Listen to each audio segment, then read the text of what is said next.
All right, Ty, we're going to go into our overrated movies list. We both are going to pick about 5 movies here that we believe are overrated according to the popular consensus. And we'll give reasons for each of them and, shit on them because they deserve to be. All right, Ty, I'm going to start with It Follows. For some reason, I see this movie on every fucking top horror list in recent 20 years or some bullshit. I love horror movies. Anytime I go to look for like a horror movie I may have missed, searching around on Google, this movie keeps popping up. It is stupid as hell. The whole thing is, hey, if you have sex with this person, an invisible ghost is going to try to murder you. This movie was written by a 6th grader who just had their first sexual education class and is afraid of sex. So that's exactly what happened in this movie. Boring as shit. The funniest part is when they shoot their own friends because they tried to shoot an invisible ghost. Dumb as hell. Fuck that movie. I hate it.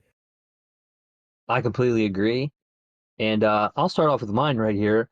Banshees of Inisherin. It's a Best Picture nominee. I wish I'd liked this movie more. I wanted to like this movie so much more. And while I do appreciate the great acting in it, this movie bored me to fucking death. And I can't look past that. Maybe because I wasn't giving my full attention, I couldn't even finish it. I may not be in the minority here because it does only have 75% audience approval compared to like the 96 certified fresh critic rating, but it seemed like they were just walking back and forth from house to bar, house to bar. That's what it should be called, Walking from House to Bar, the movie. It's nominated for Best Picture, so if that's not overrated, I don't know what is. Yeah, that's ridiculous. Fuck that. All right, second movie for me, Ty, Full Metal Jacket. It's been a little bit since I have seen this movie, but I'm still upset that I ever took the time to watch it. After the scene where, well, it's not just a single scene. It's after the beginning where they're all at boot camp, they're all getting trained up. The dude tries to murder everyone and then ends up killing himself because everyone made fun of him and he's all sad and shit. After that, the movie just gets incredibly boring. If they would have cut it to just be that opening part at the boot camp, maybe it's like 45 minutes. I don't remember. But the rest of the movie was just super forgettable for me. This is still a very highly rated movie for whatever reason. Let me see what it is rated. Full Metal Jacket 1987 is an 8.3. It is currently sitting at number 105 out of IMDb's top 250 movies. It is all sorts of boring. There are many, many more films that you can watch and get the same vibe. Saving Private Ryan, probably the best one. Stanley Kubrick, honestly, maybe he should probably just make this list as an overrated director. Okay, I agree. I like The Shining a lot, though, but not as much as the book, so I agree. I had The Shining on this list, too. I took it off. I like the book so much more than the movie. The movie kind of just doesn't do it for me. And when the author of the book says the same thing, you fucked up. Yeah, Stephen King hates that adaptation of the movie, even though it's so beloved. I agree with him for sure. I'll go into my another one here, Wakanda Forever. So, as far as Marvel goes, I think this is bottom tier, but critics seem to have loved it, and audiences kind of really did too. I just don't think Letitia Wright's really good at all, especially in this movie. I don't think she should have been the new Black Panther.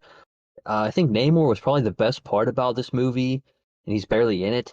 I mean, I think the Ironheart suit that they made and the suit that they gave Okoye to wear just looked like the worst CGI bullshit Power Ranger movie shit I've ever seen.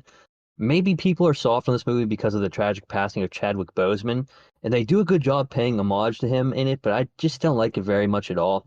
I'd rather recast Black Panther at this point and have Shuri play the character than have Shuri play the character. Yeah, completely fair. I think it's even fair to say that the first one was overrated. I would agree too. It was okay. But it was okay, it was nothing special. Exactly, nothing special. And that's how I feel about Rogue One, a Star Wars story. It was nothing special. I think everyone was so happy with this movie because it was in the middle of the shitstorm that was the sequel trilogy. Sure, you could see Darth Vader maybe at his peak, but that is the only good scene of this movie. He comes in, absolutely tears shit up. Loved it. However, the rest of the movie, it's not very long, but it feels too long. And I will tell you, I don't think I've ever fallen asleep in a movie theater. I fell asleep during this movie, and I saw it in like the IMAX version, so it was loud, it was in my face. I fell asleep. I was so bored. Uh, I know a lot of people aren't going to agree with me, which is also a shame because I think a lot of the actors and actresses in this movie are very good. Mads Mikkelsen, Ben Hmm. Mendelsohn, I sure I butchered his name, Jimmy Smits, Felicity Jones, great. They were all fantastic in their own right, but just as a movie, I was bored. Whoopi, you made some silly robot. You get a few stupid laughs. Overall, shit movie. I agree. Best part of that movie is the last 10 minutes or whatever when Darth Vader shows Yeah, up. So speaking of boring movies, my third here, Gravity. So let it be known that I love space and everything about it. It fascinates me.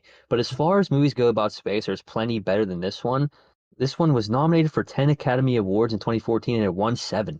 It looks and sounds good, but other than that, that's about it.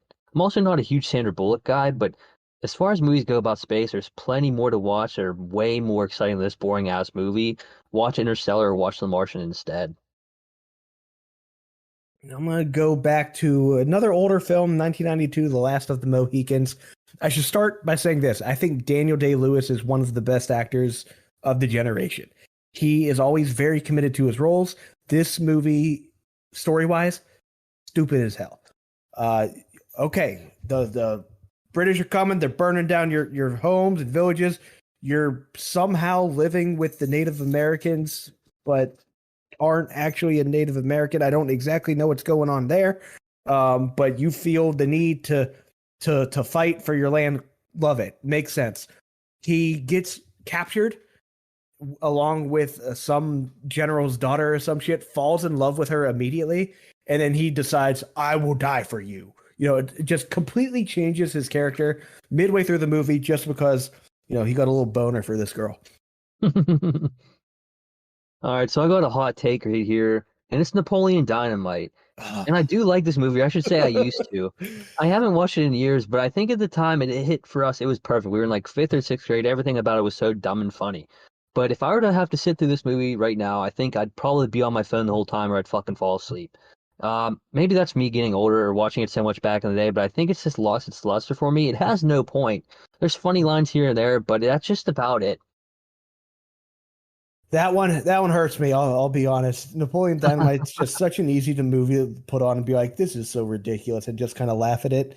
And It and, is. It may, is. and maybe I am going to be hypocritical here because my arguments are pretty much the same thing for The Big Lebowski. Big Lebowski is turning 25 this year. I have never enjoyed it, and maybe that's because the first time I watched it was like my freshman or sophomore year at college, and they had it on TV while everyone was just doing bong rips, and like, yeah, that's probably why you like the movie, because you were high as shit during it. But yes, it is very memeable. You have the, oh, you're not wrong, you're just an asshole. You have the, am I the only one around here with Jeff Goodman? And then Steve Buscemi, he's just Steve Buscemi. I do like me some Steve Buscemi, but as a whole, this movie was just boring. I did not enjoy it. There were not many laughs. The laughs I did have were just during the bowling scenes. Those are the scenes that made me chuckle. The interaction of John Goodman and Steve Buscemi cracked me up. But outside of that, this movie is incredibly overrated, sitting at an 8.1 out of 10 on IMDb, 71 out of 100 on Metacritic. I just cannot bring myself to enjoy this movie. And I think it is because I'm not always high to watch this movie. I think you have to be some sort of inebriated to enjoy it. I do love that movie, but I appreciate your take. And for mine, my last one, I'm going to go with Jurassic World here. So it's somehow a top 10 grossing movie of all time. I think it's just solely because it's got that Jurassic in the name there. Yeah. This is the most forgettable movie of all time, and I haven't seen any of the other Jurassic World sequels either just because of how forgetting and boring it was. Definitely cashed in on the nostalgia.